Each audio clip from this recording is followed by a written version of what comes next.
Please join me in the Pledge of Allegiance. I pledge allegiance to the flag of the United States of America, to the republic which stands one nation under God, indivisible, with liberty and justice for all. Thank you.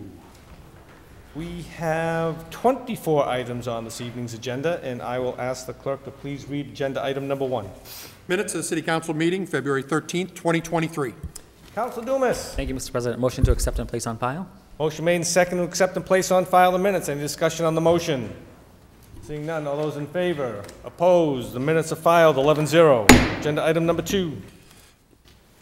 Communication from City Solicitor Jason Grossfield regarding the application for a special permit from Markel Frink and Divino Oliveira on behalf of All for Love to operate a dog grooming business to be located at 75 Lincoln Street in proper legal form, order number 2223-100-8723. Councilor Roby. Thank you, Mr. President. Move to accept and place on file the communication from the solicitor and to move the document to number 22 on the agenda. Motion made and second to accept and place on file the solicitor's communication and move to agenda item number 22. Any discussion on the motion? Seeing none, all those in favor? Opposed? It is filed and moved to agenda item number 22, 11-0. Agenda item number 3. Communication from City Solicitor Jason Grossfield regarding the application for a special permit from Attorney Brian Falk on behalf of Octo 48 LLC, DBA Action Precision Machining, to convert a pre-existing non-conforming warehouse use to a machine shop to be located at 269 Mechanic Street in proper legal form, order number 2223-100-8741. Councilor Roby. Thank you, Mr. President. Again, move to accept and place on file the communication from the solicitor and to move the special permit document to agenda item number 23. Motion's made and second to accept and place on file the solicitor's communication and move this to agenda item number 23. Any discussion on the motion?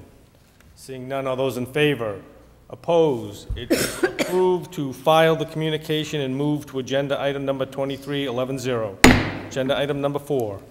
Communication from City Solicitor Jason Grossfield regarding the application for a special permit from Attorney Terrence Morris on behalf of 272 Lincoln LLC to build a 12-unit multifamily dwelling with accessory parking to be located at 272 Lincoln Street in proper legal form, order number 2223-100-8709.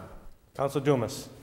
Sorry, Councilor, I just need to recuse myself from this vote. Thank you. Please let the record reflect that Councilor Dumas will abstain from participating. Councilor Roby. Thank you, Mr. President. Move to accept and place on file the communication from the solicitor and to move the special permit to agenda item number 24. Motion's made and second to accept and place on file the solicitor's communication and move this item down to agenda item number 24. Is there any discussion on the motion? Seeing none, all those in favor? Opposed? It is approved 10-0 with 1 abstained. Agenda item number 5. Application for a special permit from Attorney Samakanian on behalf of SUCIU LLC, DBA Excella Storage, to add additional storage units to a non-conforming storage facility to be located at 846 Boston Post Road East within the Wayside District. Councilor Roby. Thank you, Mr. President. Move to refer this to Urban Affairs, set a public hearing for March 27th and to advertise. Motion's made and second to refer to Urban Affairs, set a public hearing for March 27th and to advertise. Any discussion on the motion? Seeing none, all those in favor? Opposed? It is going to Urban Affairs with a public hearing March 27th and to advertise 11-0. Agenda item number 6. Application for a special permit from Cornerstone Engineering on behalf of Trombetta Family Limited Partnership to allow the use of an existing contractor landscape contractor yard within the LI district to be located at 655 Farm Road. Councilor Roby. Thank you, Mr. President. Move to refer this to Urban Affairs, set a public hearing for March 27th and to advertise. So motion's made and seconded to refer to the Urban Affairs Committee. We'll set a public hearing for March 27th and to advertise. Any discussion on the motion? Seeing none, all those in favor? Opposed? It is approved to go to Urban Affairs with a public hearing March 27th and to advertise. 11-0. Agenda item number 7. Minutes of boards, commissions, and committees. Mr. President. Councilor Doucette. Thank you very much, Mr. President. Motion to accept and place on file the minutes of the boards, commissions, and committees. Motion made and seconded to accept and place on file all the minutes. Any discussion on the motion? Seeing none, all those in favor? Opposed? The minutes are filed 11-0. Agenda item number 8. Claims. Councilor Perlman. Thank you, Mr. President. Move to refer to the legal department. Motion made and seconded to refer to the legal department. Any discussion on the motion? Seeing none, all those in favor?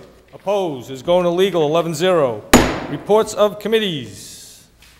Any reports? Councilor Roby. Thank you, Mr. President. The Urban Affairs Committee met on February 23rd, 2023 at 7 o'clock. We had 2 items on the agenda. The first one was order number 23-100-8816, a request for approval of a flat wall sign by Harry's Construction, 561 Boston Post Road East within the Wayside Zoning District. This had been referred to the committee by me. I had some questions. All of my concerns were answered, and I was comfortable. Councilor Doucette moved to approve the sign permit for Harry's Construction pending the final issuance of an occupancy permit. Received a second and the vote carried 5-0. The next item on the agenda was order number 22-100-8721, a communication from Solicitor Grossfield on behalf of Councilor Roby regarding proposed amendments to Chapter 650 zoning relative to certain provisions concerning mixed use and affordable housing. This had a public hearing by the Planning Board. The letter from them was read into the record where they had voted a recommendation 7-0 for favorable recommendation. They did have some concerns, which I specified: the affordability be defined within the zoning amendment, the possibility its passage may cause impediments to site developers, and that the council consider changes may occur when new zoning for MBTA requirements is provided. So we spent a lot of time going over this. I thank all of the councilors on the committee for their questions, their concerns. We did decide to bring this back. It's still in committee, but I just wanted to be able to let everybody else know the discussion so that I could urge people to be at the meeting where this will be discussed in full. So what we did was to change some of the language that I had proposed, to amend the recommended language, which was to strike of 20 or more units and replace with of 8 or more units, that the number of affordable units would be stricken in its entirety and replaced with language that I found from Waltham's Affordable Housing Provisions 9.142. This provision would be tweaked by Solicitor Grossfield, would require housing units of 8 or more to have 15% of the total units sold or leased to families meeting specified guidelines, and for any development with more than 18 units to have 20% sold or leased to multifamily, leased to families meeting the guidelines. Additional language would clarify that the units would be targeted for households earning less than 80% of the area median income as set by the U.S. Department of Housing and Urban Development, and that at least 1/3 of the units sold or leased would be households earning less than 50% of the median income set by HUD.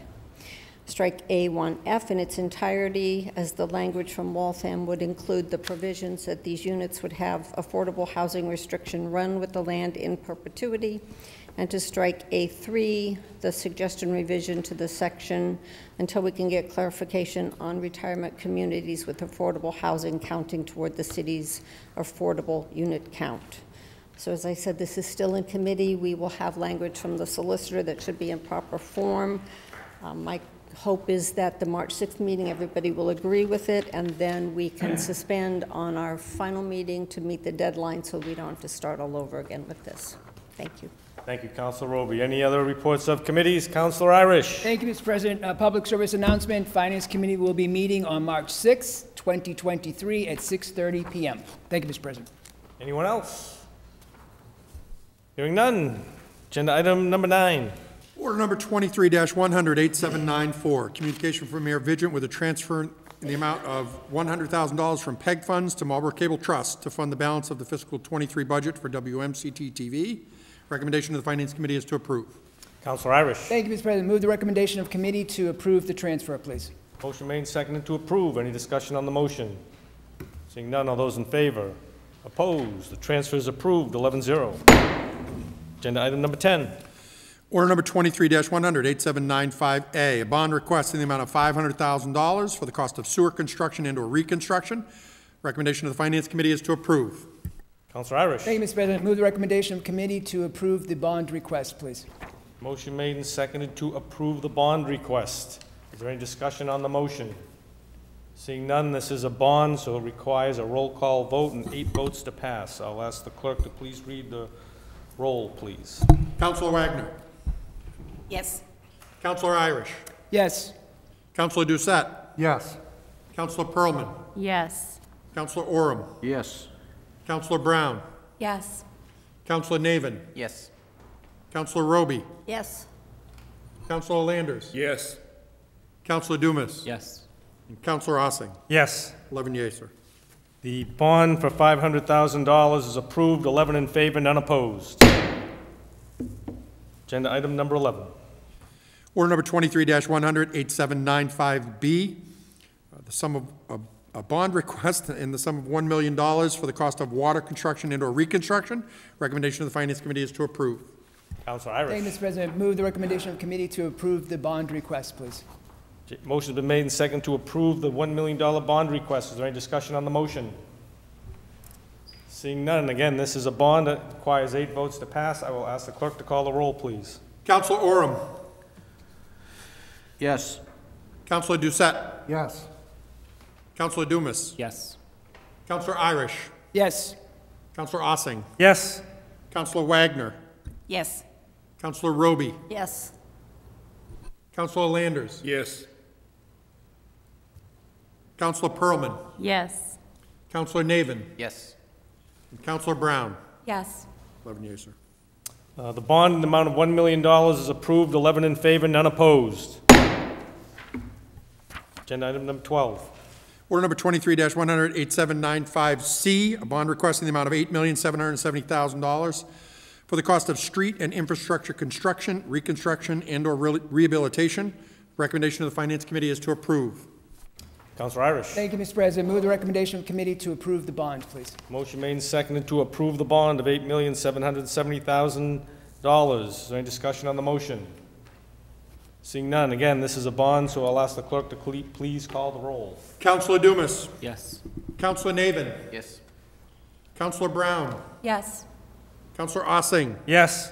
Counselor Doucette. Yes. Counselor Landers. Yes. Counselor Wagner. Yes. Counselor Pearlman. Yes. Counselor Oram. Yes. Counselor Irish. Yes. And Counselor Roby. Yes. 11 yeas, sir. The bond in the amount of $8,770,000 for street construction is approved by a vote of 11 in favor, none opposed. Agenda item number 13. Order number 22-100, 8690, the reappointment of Renee Perdicato to the Community Development Authority for a term to expire March 9th, 2024. Recommendation of the Personnel Committee is to approve. Councilor Dumas. Thank you, Mr. President. Move to approve item 13 through 21 on the agenda. There's been a motion made and seconded to approve the appointments and reappointments in agenda items 13 through 21. Any discussion on the motion? Seeing none, all those in favor? Opposed? The appointments that are listed in agenda items 13 and 21 are approved 11-0. Agenda item 22. Order number 2223-100, 8723, an application for a special permit from Markel Frink and Davino Oliveira on behalf of All for Love to operate a dog grooming business at 75 Lincoln Street. Recommendation of the Urban Affairs Committee is to deny. Councilor Roby. He took them all up as in that all as one, 13 through 21.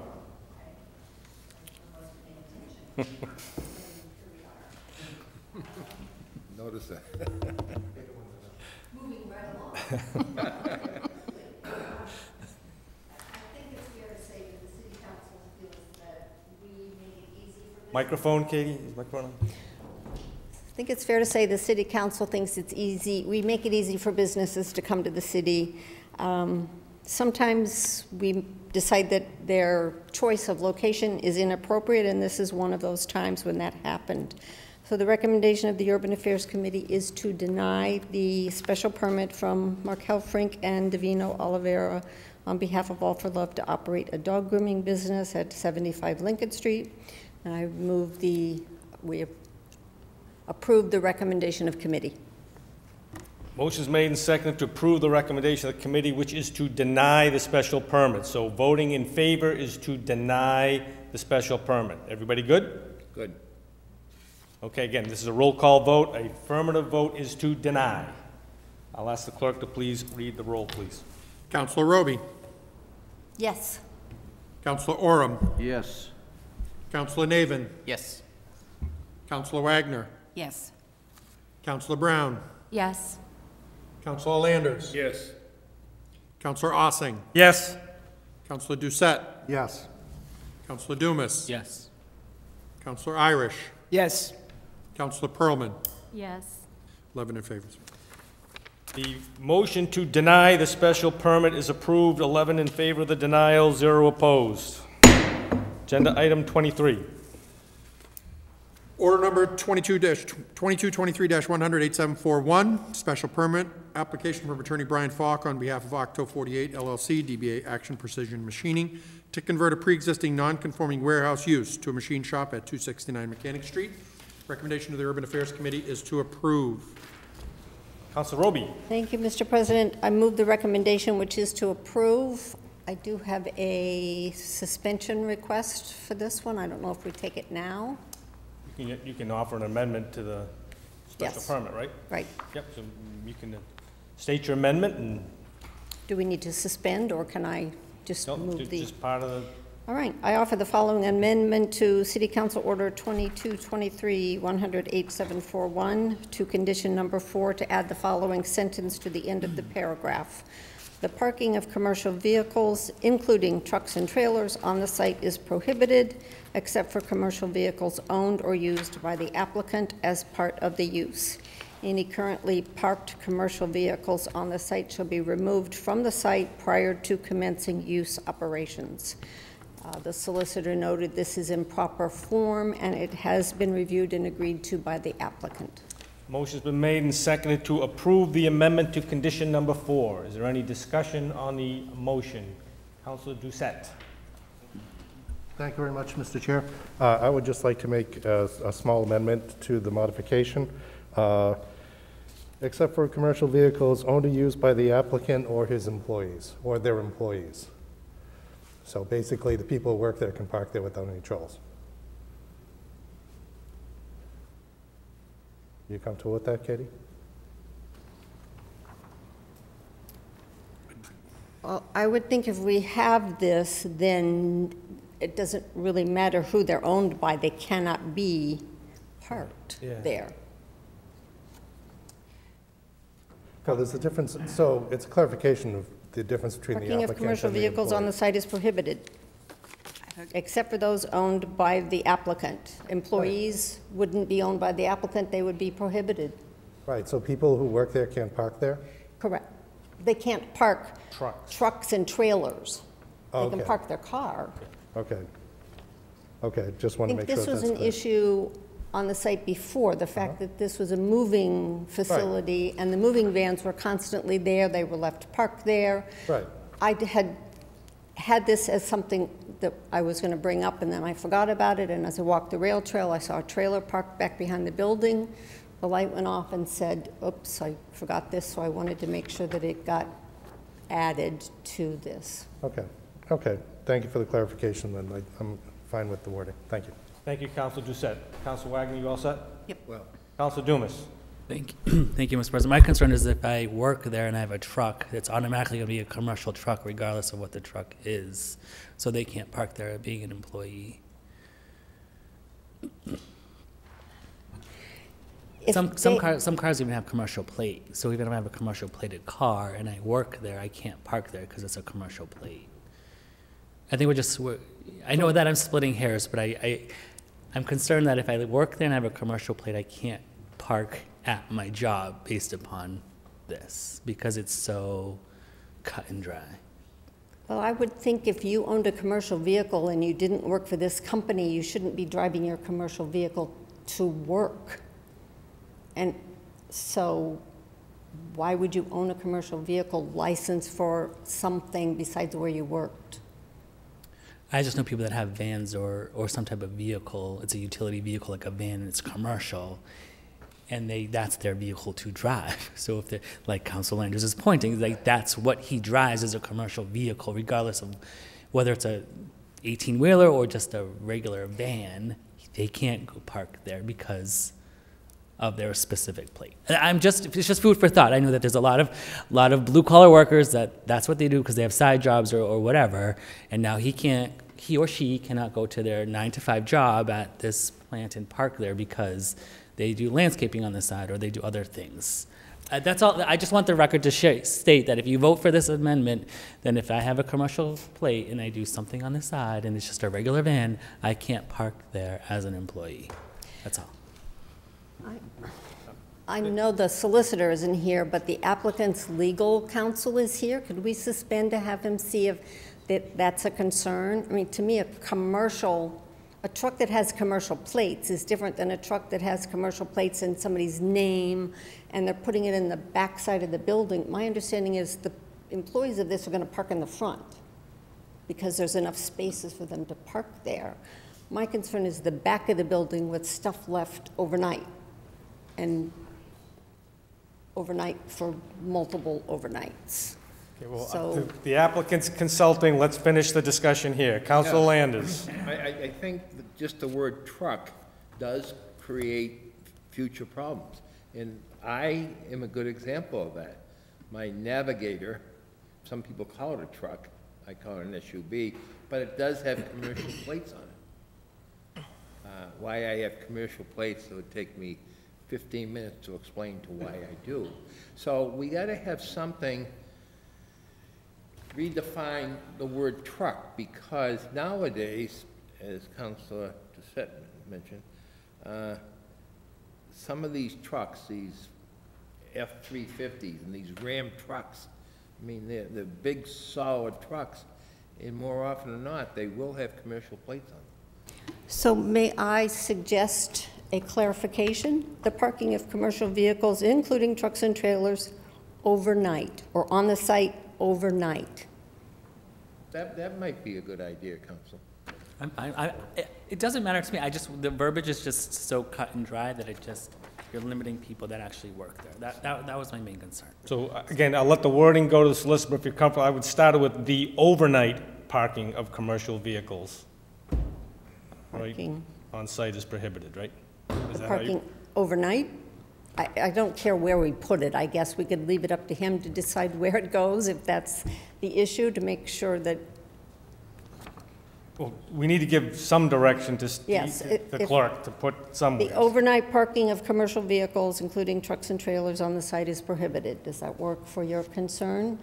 Does it work for the applicant? All right, that is the amended. Is everybody clear on that? So we're adding the word overnight, and we will have the legal review it. I'm just looking for council, got the thumbs up from the council. So on the amended amendment that is prohibiting commercial trucks overnight parking at the facility. All those in favor of the amendment?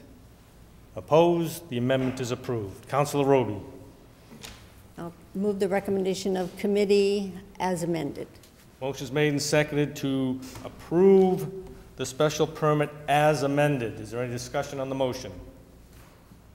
Seeing none, I'll ask the clerk to read the conditions, and then we will conduct a roll call vote.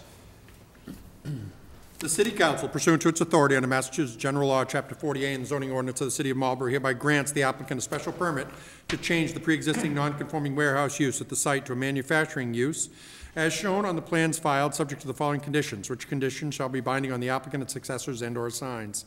1, construction in accordance with applicable laws. Construction at the site is to be in accordance with all applicable building codes and zoning regulations in effect in the City of Marlborough and the Commonwealth of Massachusetts. 2, site plan review. The issuance of the special permit is further subject to detailed site plan review by the Site Plan Review Committee in accordance with the City of Marlborough Site Plan Review Ordinance prior to the issuance of the building permit. Any additional changes, alterations, modifications, or amendments as required during the process of site plan review shall be further conditions attached to the building permit, and no occupancy permit shall be issued until the applicant has complied with all the conditions. Subsequent site plan review shall be consistent with the conditions of this special permit and the plan submitted, reviewed, and approved by the City Council as a special permit granting authority. Site plan review shall consider, among other things, the adequacy of the site's existing driveway for the use, options to improve drainage behind the building in the vicinity of the rail trail, options for visual improvements along the rail trail, including plantings, and options to improve screening for abutting properties. 3, incorporation of submissions. All plans, photo renderings, site evaluations, briefs, and other documentation provided by the applicant as part of the application and as amended or revised during the application hearing process before the City Council and/or the City Council's Urban Affairs Committee are herein incorporated into and become part of the special permit and become conditions and requirements of the same unless otherwise altered by the City Council. 4, operation. All manufacturing activity shall take place indoors. All loading and unloading shall take place within the site and not on Mechanic Street. No deliveries of materials or equipment to the site and no shipments from the site shall be permitted on Saturday or Sunday.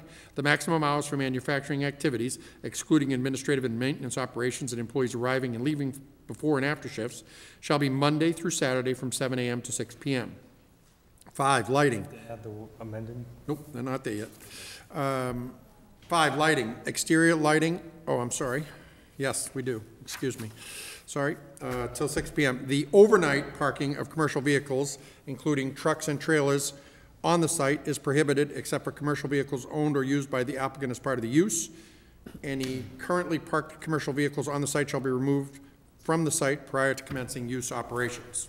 5, lighting. Exterior lighting at the site shall be downward facing and shielded to minimize impacts on neighboring properties. Exterior lighting at the site shall be shut off outside of operating hours except for lighting necessary for security and emergency access. Signs. Signage at the site shall comply with the city sign ordinance, with any freestanding sign at the site's driveway entrance being substantially the same as the sign shown in the photo attached here to as attachment B. 7, noise and air quality. The applicant shall comply with the city's noise ordinance and shall comply with all state and federal requirements governing air quality and emissions. Number 8, recording of decision. In accordance with the provisions of Massachusetts General Law, Chapter 48, Section 11, the applicant, its successors, and/or signs at its expense shall record this special permit in the Middlesex South Registry of Deeds after the city clerk has certified that the 20-day period for appealing the special permit has elapsed with no appeal having been filed, and before the applicant has applied to the building commissioner for a building permit. Upon recording, the applicant shall forthwith provide a copy of the recorded special permit to the city council's office, the building department, and the city solicitor's office. Okay, the motion's been made and second to approve the amended special permit. Is there any other discussions before the roll call vote? Seeing none, so the motion's to approve. I'll ask the clerk to call the roll. Councilor Oram. Yes. Councilor Landers. Yes. Councilor Pearlman. Yes. Councilor Ossing. Yes. Councilor Roby. Yes. Councilor Dumas. Yes. Councilor Brown. Yes. Councilor Doucette. Yes. Councilor Navin. Yes. Councilor Wagner. Yes. Councilor Irish. Yes. 11 yeas, sir. Special permit as amended is approved, 11 in favor, none opposed. Agenda item number 24. Order number 2223-100-8709, application for a special permit from attorney Terrence Morris on behalf of 272 Lincoln LLC to build a 12-unit multifamily dwelling with accessory parking to be located at 272 Lincoln Street. The recommendation of the Urban Affairs Committee is to approve. Councilor Dumas. Sorry, you can join with I me. even wrote myself a note. Thank you, Mr. President. Move to recuse myself from this vote. Thank you. Please let the record reflect that Councilor Dumas will not be participating. He'll be abstaining. Councilor Roby. Thank you, Mr. President. Move the recommendation of committee, which is to approve. Motion's made and seconded to approve the recommendation of the committee, which is to approve the construction of 12 units. Any discussion on the motion? Seeing none, I will ask the clerk to read the conditions, please. The City Council, pursuant to its authority under Massachusetts General Law, Chapter 40A, and the zoning ordinance of the City of Marlborough, hereby grants the applicant a special permit for a multifamily dwelling at the site as shown on the plans filed, subject to the following conditions, which conditions shall be binding on the applicant, its successors, and/or signs. 1, construction in accordance with applicable laws. Construction of all structures on the site is to be in accordance with all applicable building codes and zoning regulations in effect in the City of Marlborough and the Commonwealth of Massachusetts, and shall be built according to the plans as may be amended during site plan review. 2, site plan review. The issuance of the special permit is further subject to detailed site plan review by the Site Plan Review Committee in accordance with the City of Marlborough Site Plan Review Ordinance prior to the issuance of the building permit. Any additions, changes, alterations, modifications, or amendments as required during the process of site plan review shall be further conditions attached to the building permit, and no occupancy permit shall be issued until the applicant has complied with all conditions. Subsequent site plan review shall be consistent with the conditions of this special permit, and the plan submitted, reviewed, and approved by the City Council as a special permit granting authority. 3, modification of plans. Notwithstanding conditions 1 and 2 above, the City Council or the Site Plan Review Committee may approve engineering changes to the plan so long as said changes do not change the use as approved herein or materially increase the impervious area of the use, reduce the green area, alter traffic flow, or increase the size of the building as shown in the plans. 4, incorporation of submissions. All plans, photo renderings, site evaluations, briefs, and other documentation provided by the applicant as part of the application and as amended or revised during the application hearing process before the City Council and/or the City Council's Urban Affairs Committee are herein incorporated into and become part of this special permit and become conditions and requirements of the same unless otherwise altered by the City Council. 5, stormwater and erosion control management. The applicant, its successors, and/or assigns will ensure that its site superintendent during construction of this project is competent in stormwater and erosion control management. This individual's credentials shall be acceptable to the Engineering Division of the City's Department of Public Works and the City's Conservation Commission. This individual shall be responsible for checking the site before, during, and after storm events, including weekends and evenings when storms are predicted. This individual shall ensure that no untreated stormwater leaves the site consistent with the state's and city's stormwater regulations. This individual shall ensure compliance with all approved sequence of construction plan and the approved erosion control plan. The applicant, its successors, and/or assigns shall grant this individual complete authority of the site as it relates to stormwater and erosion controls. 6, lighting. Exterior lighting at the site shall be downward facing and shielded to minimize impacts on neighboring properties. 7, screening for abutters. The applicant shall install solid fencing and/or appropriate vegetated landscaping along the eastern side lot line of the site to screen areas of the site used for parking and driveways from adjacent properties and shall maintain the fencing in good repair. The fencing shall comply with the requirements of all applicable city ordinances. 8, crosswalk painting. Prior to the issuance of an occupancy permit for the use, the applicant shall repaint the crosswalks of the Assabet River Rail Trail on Lincoln Street and Cashman Street in a manner approved by the city engineer. 9, Cashman Street improvements. Prior to the issuance of an occupancy permit for the use, the sidewalk shall be designed and constructed by the applicant in a manner that the traveled way of Cashman Street shall be widened by the applicant to the maximum extent possible along the site frontage while incorporating the sidewalk. Final details shall be approved by the city engineer. 10, billboard signage. During demolition of the existing building, on the site, and prior to the issuance of the building permit for the use, the applicant, at its expense, shall remove the existing billboard sign, including all components of the sign and all structures supporting or capable of supporting the sign, on the site. No replacement or new billboard shall be allowed on the site at any time. 11, recording of decision. In accordance with the provisions of Massachusetts General Law, Chapter 48, Section 11, the applicant, its successors, and/or assigns at its expense shall record this special permit in the Middlesex South Registry of Deeds after the city clerk has certified that the 20-day period for appealing this special permit has elapsed and no appeal has been filed before the applicant has applied to the building commissioner for a building permit. Upon recording, the applicant shall forthwith provide a copy of the recorded special permit to the city council office, the building department, and the city solicitor's office. Councilors, you've heard the conditions. It's been made, motions made and second to approve the special permit. Is there any further discussion before the vote? Seeing none, I will ask the clerk to call the roll, please. Councilor Brown. Yes. Councilor Oram. Yes. Councilor Irish. Yes. Councilor Dumas is abstaining. Councilor Doucette. Yes. Councilor Landers. Yes. Councilor Ossing. Yes. Councilor Wagner. Yes. Councilor Navin. Yes. Councilor Perlman. Yes. And Councilor Roby. Yes. 10 yea, 1 abstention, sir. The motion to approve the special permit is approved by a vote of 10 in favor with 1 abstention. Motion to approve, motion to adjourn. Bring the ship back. Motion's made and second to adjourn. All those in favor of adjourning? It is 11-0. We are adjourned at 8:33. Thank you, everyone.